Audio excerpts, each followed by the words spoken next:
Please. Help me. Her voice suddenly came from the back door of the house. As I was processing this, she appeared with a pale face, swaying slightly. Why? You were just. Yes, the mother-in-law had passed away and had been cremated the day before. What on earth is happening? She slowly beckoned me, and my back was drenched in cold sweat, my mouth dry with fear. Is this a dream? Terrified, I squeezed my eyes shut. My name is Eleanor. Until I met my husband Paul, who is 3 years older, I had no luck in love and led a lonely, work-centered life. When I fell ill and went to the hospital, the doctor who attended to me was Paul. After that, we kept bumping into each other in town and at the supermarket, and we naturally started talking. With his approach, our relationship progressed quickly to marriage. However, living with his parents was unexpected. His father Dean was the director of the hospital where Paul worked, and a strict man devoted to his job. On the other hand, his mother Arya was gentle and kind, welcoming me warmly. If Arya is here, maybe I can manage too. Becoming a housewife at my husband's request, I decided to try my best with Arya's guidance. I want to have children as soon as possible. Ever since we got married, Paul had been saying this almost as a mantra. Thinking he would make a doting father, I also made efforts to prepare my body for pregnancy. 2 years later, we had a long-awaited baby boy, whom we named Logan. Eleanor, thank you. Thank you so much. In the postpartum hospital room, my husband cried with joy. However, once we were home, he admired Logan from a distance and did not participate in childcare. Today is your day off, isn't it? Could you feed Logan while I hang the laundry? That's your job, isn't it? If I do the childcare too, what's the point of you being here? Laughing, Paul returned his gaze to the TV. At first, I thought he was joking, but it turned out he wasn't. It started when Logan began crying at night. I can't sleep because of the noise. Make him stop crying quickly. He yelled at me while snapping at the crying Logan. Startled by his voice, Logan cried even more intensely, so I took him to the living room to soothe him. But he wouldn't stop crying, and as I was at a loss, Paul drove us to the entrance. Don't come back until he quiets down. If I become sleep-deprived, many patients will be inconvenienced. You're his mother, so get a grip. Feeling like he was talking about someone else, I could only sigh. This is too much. While soothing Logan, I rubbed my sleepy eyes at the nearby park, and Arya came to check on us in her nightgown. Are you okay? I'll take over, so take a little rest. I'm sorry. Thank you. For me, who was rebuffed by Paul, Arya was the only one who understood. Thanks to her help during the tough nights, I managed to get through it. But the difficulties continued. When Logan started eating solid food, Dean began to strictly manage our household finances. You've been spending too much lately. Aren't you living too freely on someone else's money? Indeed, expenses had increased for Logan's clothes, diapers, and food. Plus, since Dean and Paul disliked frugal meals, I had to prepare a variety of dishes, which cost money. But we weren't living extravagantly. Rather, the household was strained by Dean and Paul often drinking out late, claiming it was for work. Still, they refused to change their behavior and started cutting back on the money they gave us. Since you're only doing housework, we don't need to give you extra money. Exactly. Even if your clothes are worn out, you can still wear them. You don't deserve any luxuries like we do. Paul laughed and agreed with his father's harsh words. For them, drinking out was more important than supporting the family. But we're already making do with very little money. If you cut it any more, I'll have to reduce Logan's meals. Then stop eating yourself. Are you prioritizing your own appetite over your child's? I had no words for Dean's cold response. As I was speechless, Arya gently placed her hand on my shoulder and stepped forward. That's too harsh. Eleanor is always working hard for the family. That's natural since she stays at home. Isn't it presumptuous to think she can be equal to us without earning? Dean's words were accompanied by Paul's nod and smirk. The kind, gentle face Paul once had was gone. Proud of being doctors, they looked down on housewives like me. Then I'll work.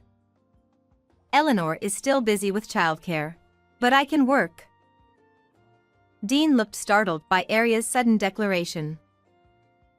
Times have changed. It's time to stop thinking of women as servants. We have value too. You're quite bold. If you're so determined, I'll find you a good job. Dean exchanged a smile with Paul and left the room. After they left, I immediately ran to Arya. I'm sorry. I was too cowardly. It's fine. I've reached my limit too. I don't want to see you and Logan suffer anymore. Arya was truly impressive, and I swore to myself to become as strong as she was. Early the next morning, Paul woke me up and took me to Arya's room. What happened? Something happened to Mom. Arya. Arya won't wake up. Trying to understand the situation, I went to her side, but Paul stopped me forcefully. Dad and I will try to revive her, so don't get in the way. Go take care of Logan. Though his words were harsh, it was best to leave it to the doctors. Worried, I waited outside the room with Logan. After a while, Dean came out and said, we couldn't save her. Arya had passed away. Why did this happen so suddenly? There was a bag of medicine by her bedside that she doesn't usually take. It doesn't mix well with her usual medication. I always told her to be careful. Dean's words left me speechless. From then on, everything happened in a blur. Dean arranged the cremation without a funeral. Even when I protested, Paul intervened to stop me. Stop being selfish. Mom was old. Accidents like this aren't rare. Even so, not properly sending off your own mother. Is that really okay with you? You misunderstand. You're also responsible for what happened to Mom. Shocked by his harsh words, I couldn't believe my ears. Why would you say that? You pushed housework and childcare onto her. That must have added to her stress. I was so shocked by Paul's words that I couldn't do anything. Seeing this, Paul, unusually, took out the trash. While I was in shock, Dean efficiently handled the procedures, and I couldn't properly say goodbye to Arya. I wasn't even allowed to attend the cremation. Dean did it alone. From now on, you'll do all the housework. No more slacking off. Dean's cold words deeply wounded my still grieving heart. The day after the cremation, I was still feeling down, but Paul and Dean cheerfully talked about going to the insurance company. Dad took out life insurance on Mom. We're going to talk about it, so make sure to do the housework properly today. Once we know how much the insurance payout is, let's have a lavish meal tonight. Ignoring their insensitive conversation, I continued with my chores alone. About an hour after they left, I heard a noise from the back door. "Please. Help me." Then I heard Arya's voice, even though she was supposed to be dead. Am I hearing things? Thinking that, I went to check and found Arya standing there. What? How? I was so shocked that I couldn't speak. Arya had been cremated the day before. Then, who is this? As I thought about it, chills ran down my spine. Come here. Noticing me, she beckoned me over. My legs trembling, I slowly walked towards her. Arya. When I asked, she confirmed Paul and the others weren't around and nodded firmly. I have to tell you something. Please listen before they notice. The warmth of her hand gripping mine proved she was indeed alive. What she revealed next was an unbelievably horrifying truth. After hearing everything, I felt a deep, unrelenting anger. Don't worry, I'll help too. This is unforgivable. My mother-in-law left to hide again, and as I watched her go, I resolved to take revenge on them. A few days later, the insurance agent was supposed to come to our house, so my father-in-law and husband took the day off to wait at home. As I grew increasingly annoyed by their giddy behavior, my father-in-law approached me. You're still eating thanks to Arya's insurance money. Shouldn't you be more grateful? That's wrong. I'm not happy about it at all.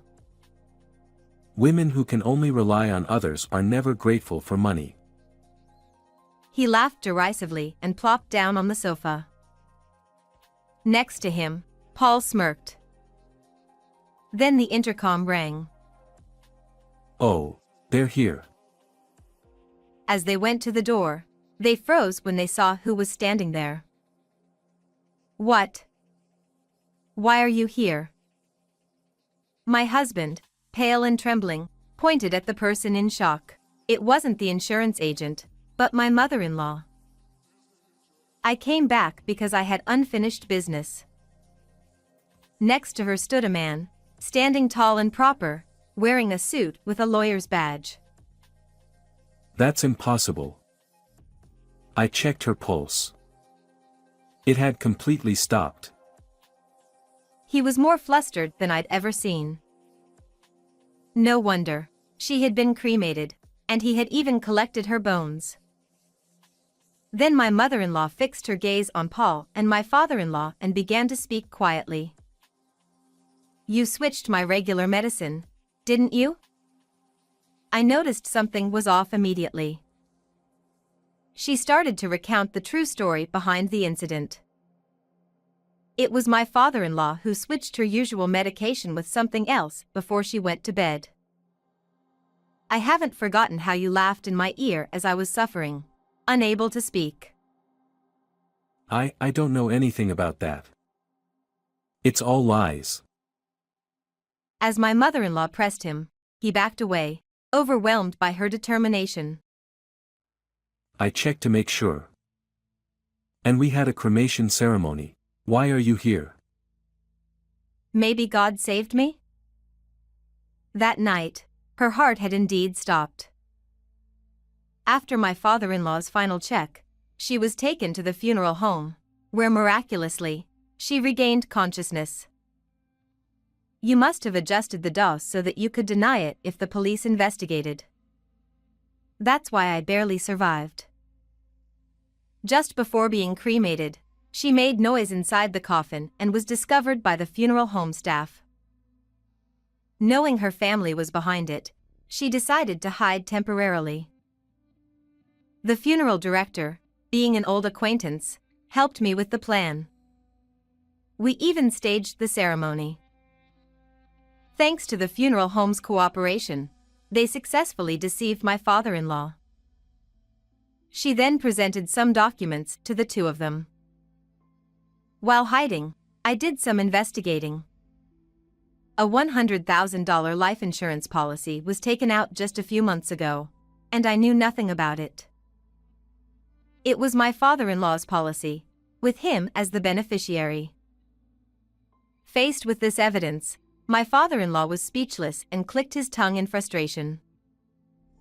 You didn't die as you were supposed to, making me look like a fraud. You've disgraced me. Instead of expressing remorse, he only blamed her. Unable to bear it, I stepped forward. That's not all. This is a crime. You tried to kill my mother-in-law. I won't forgive you. Then, my husband, who had been trembling, suddenly moved behind me and glared at his father. I didn't want to do it. But Dad made me. I'm a victim too. What? You were the one who planned the insurance scam. As my father-in-law advanced on Paul, I retreated to my mother-in-law's side. If you hadn't wasted money on cabaret girls, we wouldn't be in this mess. You spent all our savings, you idiot. You did the same, ordering expensive drinks and being surrounded by young girls. You enjoyed it too. It was the most pathetic family quarrel I'd ever seen. As we stood there in disbelief, my father-in-law suddenly smirked as if he had an idea. Right. Arya said I switched her medication, but there's no proof. The evidence would be long gone by now, so you can't prove it, right? Yeah, I threw the medicine packet out that morning, so it's gone. Dad, you're so smart. Thinking they had found a way out, they didn't realize I had been waiting for this moment. We signaled the lawyer, who pulled out a plastic bag containing the medicine packet. They recognized it immediately. How is that here? I threw it out. Yes, but garbage isn't always collected immediately. Paul, who never did any housework, didn't know that trash collection schedules vary. He had thrown it out with the burnable garbage, but that day was for recyclable trash, so our bag was left behind. After hearing my mother-in-law's story the day after the cremation, I retrieved the packet and handed it to the lawyer. Fingerprints from both of you were found on it. Clear evidence of the switch. Hearing this, my father-in-law collapsed like a puppet with its strings cut. But Paul, eyes full of tears, clung to my feet. Listen. Dad's target was you, not Mom. Oh. And? You're younger and do housework, right? I protected you because of the kids and all. Maybe he said this hoping for forgiveness. But I confronted him, veins bulging in anger. So you tried to kill your own mother and expect me to be grateful? I'm your savior. Instead of replying, I picked up my phone to call the police. Please, don't. I needed the money because I was tricked by a woman. Dad did it too. We had to do this to protect the family. Understand? How could I sympathize with someone who tried to kill Arya over something so trivial? I despise you. The police arrived shortly after I called, and the two were taken away. As the tension released, we collapsed, unable to stop the tears. Later, they were found guilty and sentenced to a long stay in prison. Besides the insurance fraud, they had previously falsified medical reports for money. All this to impress cabaret girls, utterly pathetic. My mother-in-law and I claimed $30,000 each in damages, which they reluctantly paid in full. We used the money to move to a new place and start a new life with our son Logan. We're pouring all our love into raising him to value family over money. How was this story? Don't forget to subscribe to the channel. See you in the next video.